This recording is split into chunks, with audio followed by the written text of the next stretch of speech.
आदरणीय रतनजी टाटा सर यांना एका मुलाखतीमध्ये असं विचारलं होतं की सर, तुम्हाला सर्वात जास्त आनंद कधी झाला होता? तर त्यावेळेस म्हटले, माझे त्या आनंदाचे 4 टप्पे आहेत. पहिल्यांदा मला असं वाटलं की माझ्याकडे खूप संपत्ती आली म्हणजे मला आनंद वाटेल. ते म्हणतात संपत्तीत मला आनंद वाटला नाही.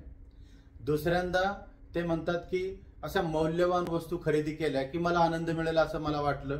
त्याचाही खूप खरेदी केली, मी मौल्यवान वस्तू घेतल्या, पण त्यातूनही मला आनंद मिळाला नाही. नंतर ते म्हणतात माझा तिसरा टप्पा होता आफ्रिका आणि भारत या देशातला 95% डिझेल साठा, डिझेल वितरणाचं काम माझ्याकडे होतं. इतकं मोठं नाव होतं, मला वाटलं त्यावेळेस मला आनंद मिळेल, पण त्यातूनही मला आनंद मिळाला नाही. आणि ते म्हणतात माझ्या चौथ्या टप्प्यामध्ये एकदा असं झालं की माझ्या एका मित्राने सांगितलं की काही अंध मुलांसाठी व्हीलचेअर तुम्ही घेऊन द्या.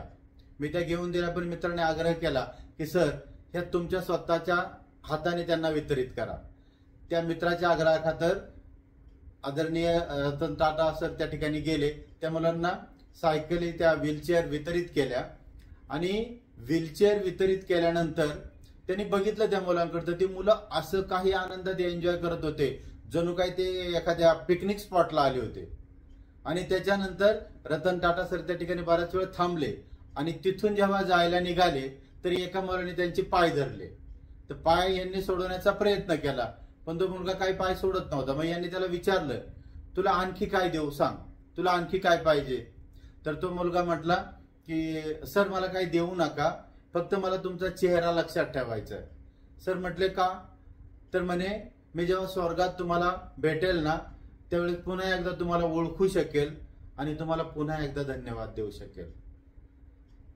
रतनजी टाटा सर सांगतात की मला माझ्या आयुष्यातला सर्वात जास्त आनंद त्यावेळी झाला होता.